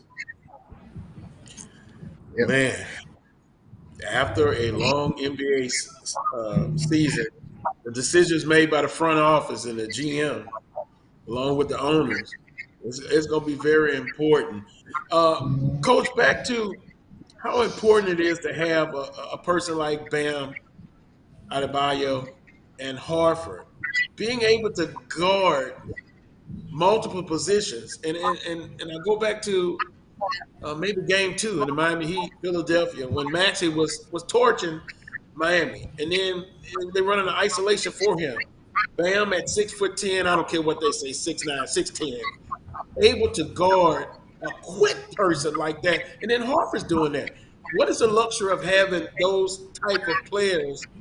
And if you had somebody close to like that or like that at Alabama A&M, what is the luxury you have of putting that guy out defensively to cover the perimeter? Well, it really helps your team. It helps your team concept. It helps you on defense because now when you're playing against a team that likes to do the pick and roll, then it's easier for you to defend if you got people who are athletic enough to get the job done. And that's what we're seeing. You're seeing these guys 6'10", 6'11". They're not just tall, they're athletic. So they can go out and they can guard people. And it makes the your team defense overall, it makes it better because you don't have to be worried about having a bad matchup on the pick and roll. See, when they do that four, they bring that 4 or 5 man up to set that screen. They're looking for a mismatch. But if your guy can defend, it's not going to be a mismatch. It's even Stevens, and it's just whoever's in the best position at that time. Are you better defensively, or are you better on the offensive end? So it's always a great concept, and we've always looked for 3s and 4s that can guard more than just one position. When in the recruiting process, that's why you recruit athletes. You look for that athletic ability so they can help you when it comes to team defense. Your help side defense is one of the biggest things when it comes to basketball because you got to be able to rotate. You got to be able to have quickness. You got to have quick feet to get in a position to help your teammates out. Visit with And Charles since we're Edmond. on the college game, now you do know that you all got one of the steals of the portal. Well, I was going to get to that, but okay, go ahead. Go ahead. I'm sorry. No, sorry. go ahead. Charles brought it to my attention. I think last week, and now Right. I see the commitment, and then also I'm watching this guy that coaches in Lorman, Bussett. He's been in the Baton Rouge area. I know he coached in New Orleans. He's all over. I'm looking at some of the guys that they brought in, and let me tell you something. I'm impressed. You know, I saw what happened last year, but man, this guy, you know what? I'm going to have to talk to some of my people to lock down Southeast Louisiana. This guy's everywhere. I'm telling you. And kudos to Alcorn, what they brought in, coach, or what they're bringing in. They're going to be tough. They're not satisfied about winning the regular season. And of course, they're trying to win the whole thing. He's doing a great job. But I promise you now, to me, that's a big win for Southern basketball to get ETN. He's one of the better players. He's a proven player in the SWAC. And I'm looking forward to this upcoming season. And then earlier you all were talking about the NIL. NIL is part of the reason why Jalen Johnson left Alabama A&M. He got a sweet deal to go to Milwaukee. So the NIL hurt Alabama A&M in that instance because they got a few deals in football and a couple of other sports, but they don't have that across the board NIL deals for the athletes, and that was part of his decision making process. And so now you taking a double guy out of your lineup, and really it comes down to the NIL is the reason why this kid left. So that that's one of the negatives of the NIL, and I think until the NC2A can put a cap on this thing, I think it's just going to run rampant, man. You talking about you got kids, you got athletes now making more money than some coaches. You know that their NIL deals are worth more than some of these coaching contracts for these basketball coaches. So there's got to be some kind of regulations put in place for the NIL, and until they get it across the board, it's going to always be a great recruiting tool. Well, Charles, we were talking about it in our number one. And I'm kind of going over some of the messages in the chat box. Edwin says, it is the same, Carlos, but done differently. NIL is just another way for the schools to pay students via the approval or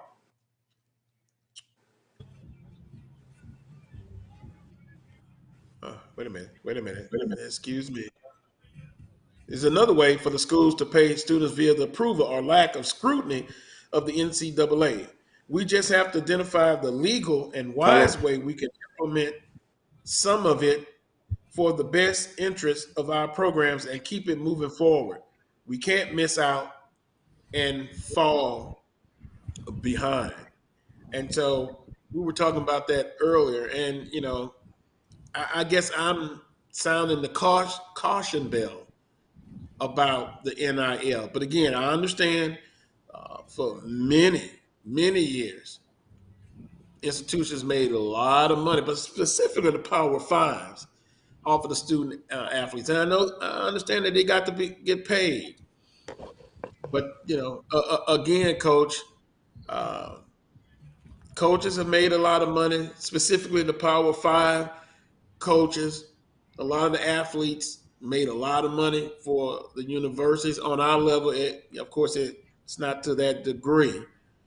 But I guess I'm just sounding the cautious bell. Be cautious and do everything the right way.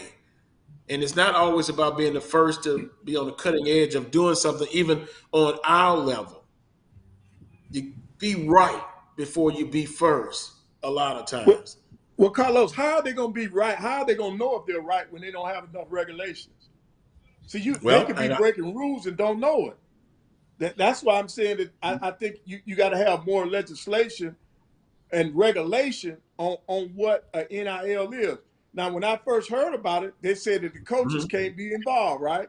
But you hear coaches say all the time that I'm looking in our community for people and businesses that will do NILs. They're getting involved if they're doing that.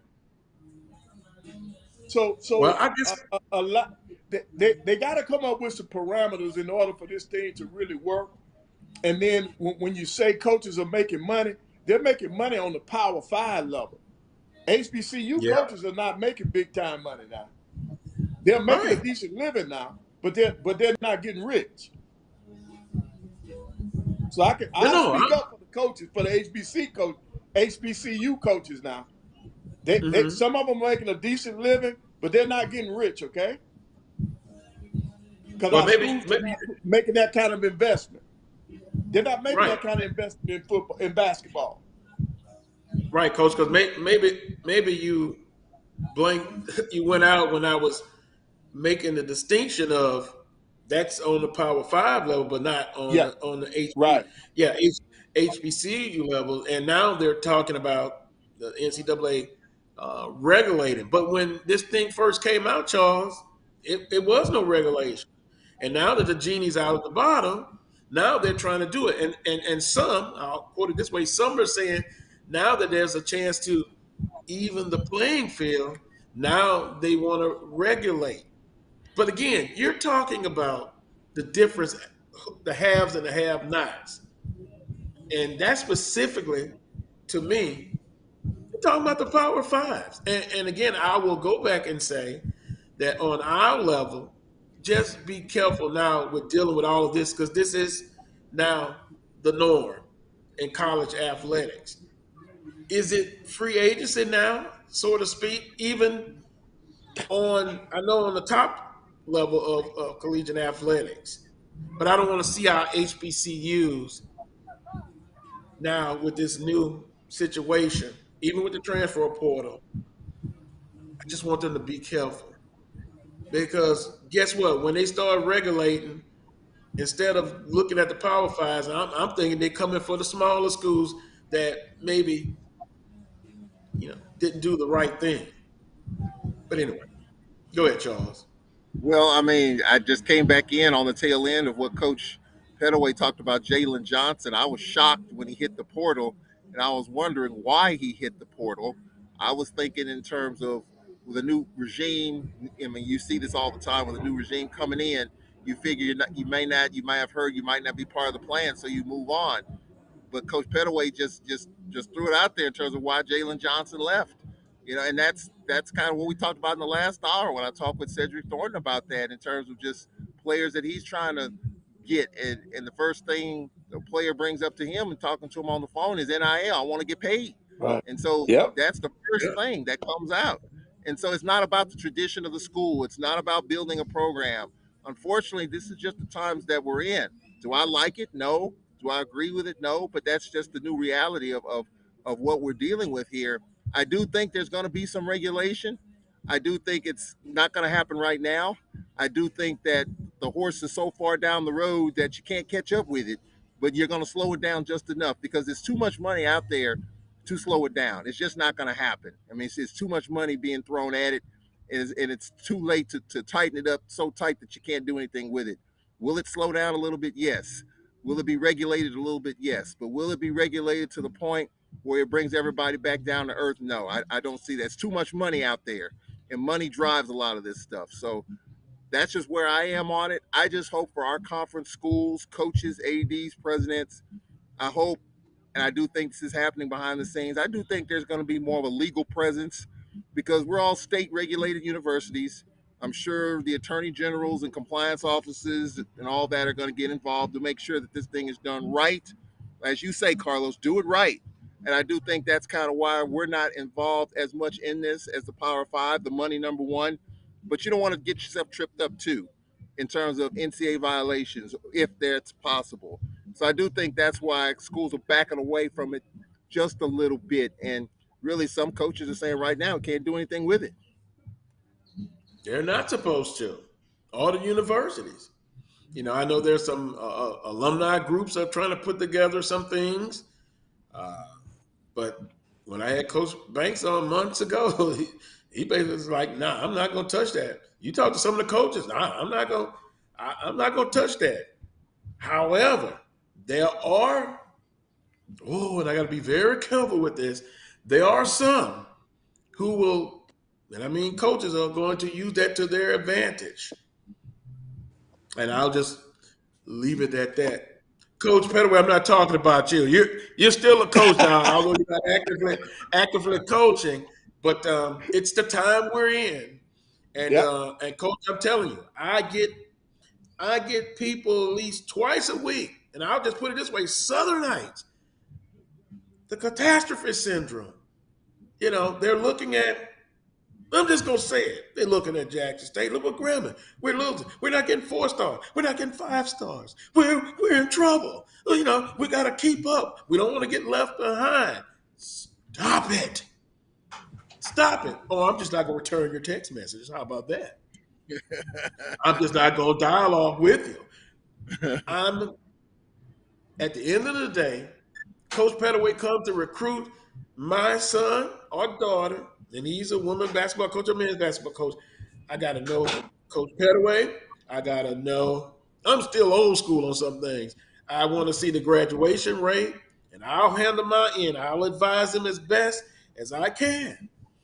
And then I know they got their degree. They put in a position to get that degree, and then they're a better basketball player, baseball player, football player, whatever, after their 4 years.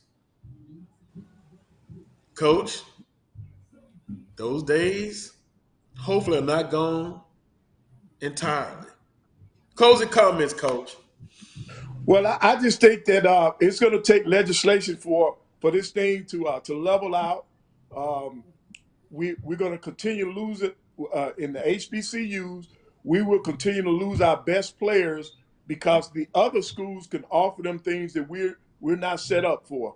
And we need time. We need legislation. And on that note, everybody be safe. God bless. And hopefully we'll talk again next week. And Coach, I noticed, I hope you didn't have a little snicker like Charles because Miami lost last night. But I know you're not like that. Now, Charles. No, because my grandson likes the Heat, so I can't go against the Heat. My grandson likes the Heat, so I can't go against him. He's a good young man. I gotta meet him one day, and I'm almost ready to guarantee a win in Game 3 or 4. Don't do that. No, I'm not gonna do that. But I expect to play well after a loss, a 20-point loss. But I still got the Heat. Coach, who do you got coming out of the East and out of the West? Or did I ask you that last week? Yeah, well, you did. I don't mind saying it again. Okay, repeat it again. I'm gonna make a note of it. Coming out of the West. I got Phoenix coming out of the West, and I got a healthy Embiid and the Sixers coming out the East. Coach, you just lost me there, but okay. Yeah. I tell you what, if that happens, if you had put a place to bet, you'll be a even richer man. You notice, Charles, I say even a richer man. Not rich, a richer man. Wow. Okay. Well, Coach, you and your family continue to Can I ask Coach a question? Because I got cut off when he talked about the biggest transfer in basketball in the SWAC when ETN transferring to Southern. I got cut off just as you were talking about that. Yeah, what are your thoughts on that? Because I thought that's the biggest acquisition in the conference so far. I said it last week because I was only on for the first hour. I thought that was a heck of a transfer. I agree. I agree with you, Charles. I think he's one of the most complete players in our league. He's going to bring a lot to Southern, and I think that gives them a big edge. I've enjoyed watching this kid over the years, and this kid can play now. He can play. So I think you're right in that. I think he is the biggest acquisition so far in the SWAC. No question. Wow. Well, the other one too. The other one too is about McKinnis. I think McKinnis is in the transfer portal too from Jackson State. Has he landed anywhere? Yep, I thought he went to a Power 5, didn't he? I haven't kept up with it, but that's another big story too to follow as far as right. He left Jackson, so yeah, he's not there. Yeah, so that'll be interesting to see too. It's never a dull moment in collegiate athletics, the Southwestern Athletic Conference. Next, we'll be talking more about the transfer portal as far as baseball and softball. It's going to be very interesting. Coach, you and your family continue to be blessed and safe. We'll talk to you next week. And happy Mother's Day tomorrow for all the mothers out there. That's right. Yes, sir. Have a good one, Coach. Okay, thank you. You too. All righty. We'll take a very short timeout. We went over on that segment, but hey, we're going to bring in, hopefully, Brandon B.J. Jones.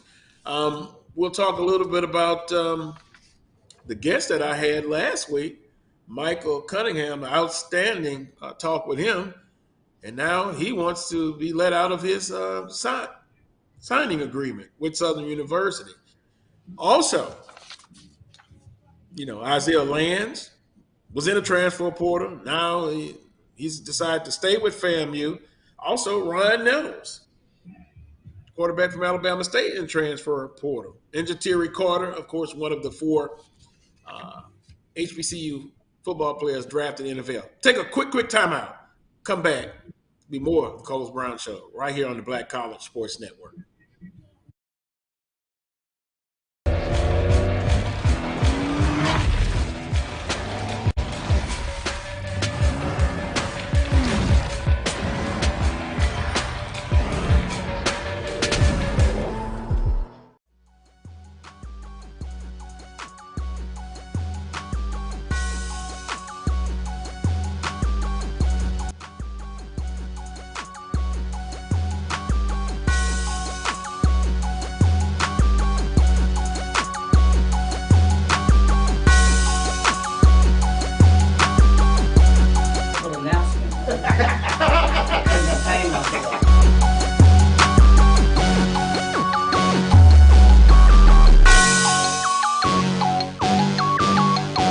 You see, Head & Shoulders has scalp shield technology, protects against flakes even between washes. It's never not working. Kind of like us. We're never not working. Number 15? That's my rub. Ooh, nice. Never not working. Never, ever, never, ever not working. Welcome everybody to Juneau, Alaska. I don't like this one. Me neither. Let's get out of here. Dandruff protection that's never not working. Head & Shoulders Scalp Shield technology. At CDW, we get speed as the new currency of success. Our team spends way too much time tending to outdated applications and software when they should be focused on driving application agility and innovation. CDW Amplified Development Services modernizes software and application development to help accelerate innovation and digital transformation. So you mean building new applications, UI, and mobile interfaces? Well, you said you needed to innovate more quickly. Oh, so he's a listener. To do more at scale, trust CDW Amplified Development Services. The top HBCU programs in the nation come to Montgomery, Alabama's Riverwalk Stadium this May 11th through 14th for the Black College World Series. The best Black college baseball teams in the NCAA Division II and the NAIA will battle for Black baseball's ultimate pride. Games will be streamed live at www.mybcsn.net. Tickets are available now online at www.blackcollegechampionships.com. If you think all pads are exactly the same, think again. This is Always Ultra Thins reinvented with the Always Triple Protection System. This pad wicks gushes 90% faster, absorbs even more so you can feel dry, and locks odors in. Rethink your pad for up to 100% leak-free and odor-free comfort with the totally reinvented Always Ultra Thins. This is always like never before.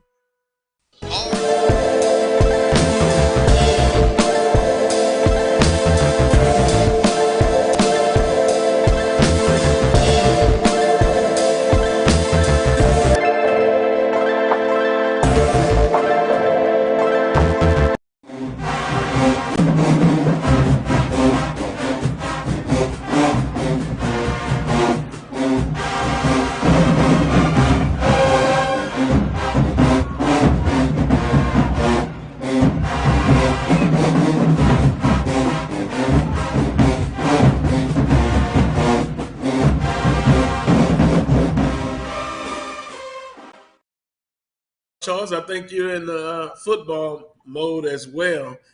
July 21st, SWAC Football Media Day. Breaking news, Charles, I'm going to be staying 2 days this year.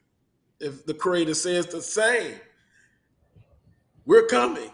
Not the one day, then we're there that Thursday, and then we leave immediately afterwards. We're going to stay and get a little rest and relaxation. Being the other half. Good deal, Carlos. You know, I was kind of doing the same thing, you know, turning around, but no, we're getting too old to do all this ripping and running up and down the highway right after these events. So yeah, I'll be staying a couple of days as well. So we'll have a good old time over there. Yeah, it'll be a very interesting affair. We're not going to be joined by BJ Jones of Inside HBCU Football, but we'll reschedule him for next week. I'm going to put up the graph now for you. 4 HBCU football players were drafted in the NFL 2022 draft, and there you see them. Let's just put it up here. And there we go. We have it. Jatiri Carter is Southern University 7th round from Southern University, Chicago Bears. Charles, can you see the other 3 HBCU football players? I cannot from this end. Okay. Well, you can see it. I guess my middle-aged eyes are deceiving me on this end, but I'm sure you can see the rest. Well, let me try to pull it up another way.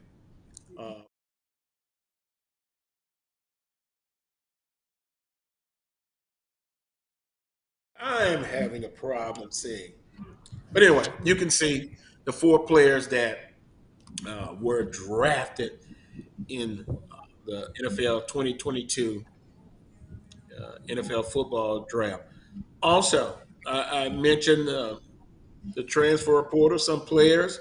I mentioned Ryan Nettles, also Noah Bolden in the transfer portal from Grambling State. Isaiah Land from FAMU. He had Power 5 offers. He announced he's going to be a transfer portal. He's decided to stay. And so, with that being said, you lose some, you gain some. But MJ Cunningham, I had the pleasure of interviewing him last week, and I wish him well. This week, he decided to, hey, I want to get out of my commitment to Southern University. And so I got a lot of people asking me about that and what's the particular. I'll just put it this way. A lot of times you have student athletes that come from, California, in his case, Oregon. And then they commit, they sign, and then, it's a long way from home.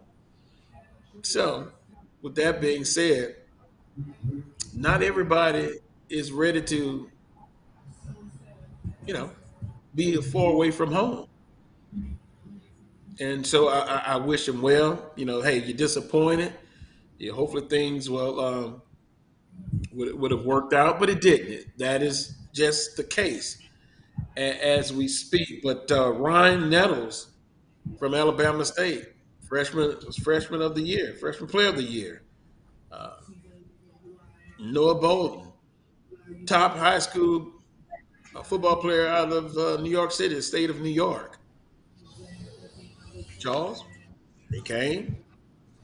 They decided to get into the transfer portal. You look at Jackson State, got 12 or 13 players, according to a good source, that's in the transfer portal. So this is the time we live in, Charles, college athletics.